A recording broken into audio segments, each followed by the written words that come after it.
Today we're invited into the first meeting between John and Morgan and John's parents. There are 4 chairs and just the sound people make when they're bracing.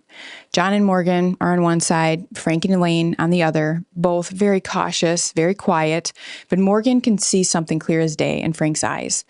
He's not sad. He's not confused. He's angry. And that rage says, I will not be made to feel small again.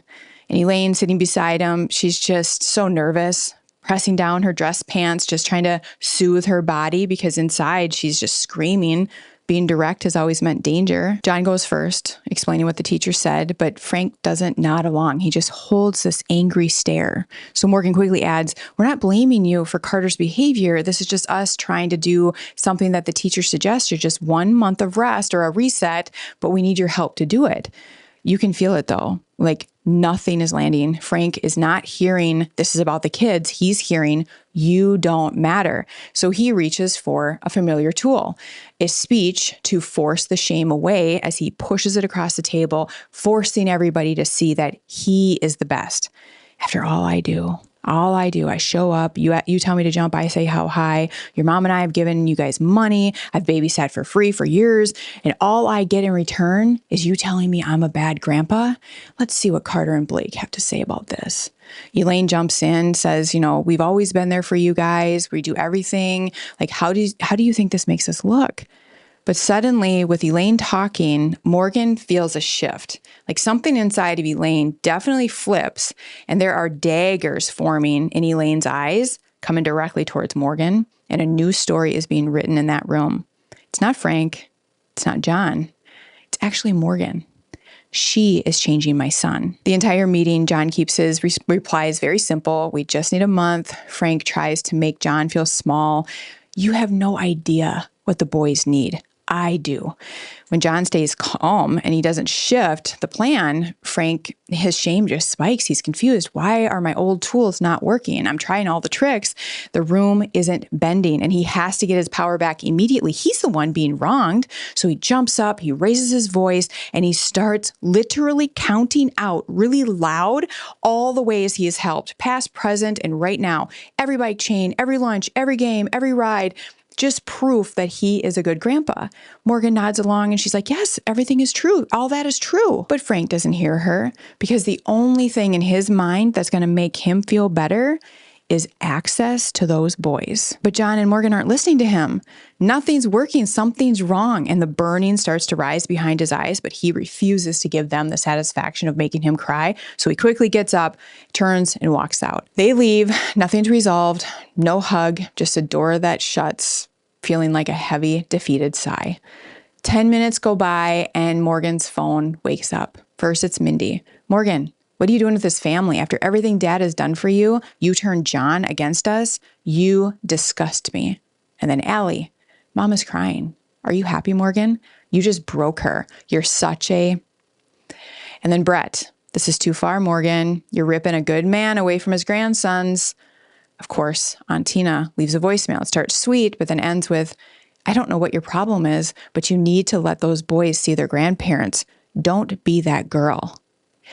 You can feel how this is landing in Morgan's stomach, heavy and sour. Like she can't catch her breath. She senses what's happening. The narrative has now slid off of John and landed solely onto her. And once a family picks an outsider to blame, that story can run a long time without stopping. So John tries to correct his family in the group chat. This isn't Morgan. What are you doing? Stop attacking my wife. This is about helping our child, which only gets him a new kind of wave. Wow, John. Since when do you talk like this? She's changed you.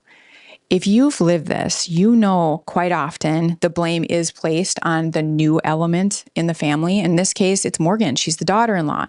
Because the outsider is easier to attack than admitting anyone has done anything wrong. It lets them pretend that everything is still perfect. Like we were fine until she came along, and it feels safer than looking at the real thing that could fix it, which is ownership and then going through the repair process. But then comes the smear campaigns, the strange 1-star reviews on Morgan's flower shop from people she's never met, little comments on a cousin's post that everybody understands. And with every ping on Morgan's phone, it's like another paper cut. John keeps writing. He keeps calling. Please stop. Leave Morgan out of this. Like, just talk to me. But the replies come back like a stamp. When can we see the kids? Fix this. You hurt Dad. But never once, we're sorry. We're sorry for the pain we've caused. We're sorry for that incident on the porch. We're ready to sit and truly hear you. That never comes. Why couldn't Frank say, I hear you, John. I hear when you say that this is about helping Carter and that this isn't about me.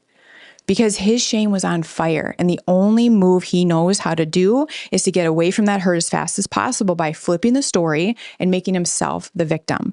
They are doing this to me. Elaine points the knife at Morgan while staying loyal to the only man besides her dad that's made her feel safe. And rather than speaking directly to John and Morgan in that meeting, she stays quiet. Because remember, direct means dangerous. So she waits until the car. She reaches for the phone, calls Mindy, and essentially declares war on Morgan. This is how the fire starts in their brain. A feeling of being threatened erupts the flames, and since Elaine and Frank, they can't put out their own fire, they run to family, tell them their version of the story, and then the family tells them they're okay, and then the family gets to work doing exactly what they know how to do. This is also why Frank showed up that day on John and Morgan's front porch and tried to push through John that day. It was almost like the door was the only thing standing between him and him mattering. And that look in his eyes that made John later feel like he had died in his dad's eyes pushed John into a mental health downward spiral. He started staying up all night gaming just to try to forget that look. He would sleep through his alarm. He would miss work deadlines. Promotions would pass over him. All he was trying to do was be a father and be a good father to his second grade twins. But instead, he got swallowed up by his family's dysfunctional pattern. And the text didn't stop.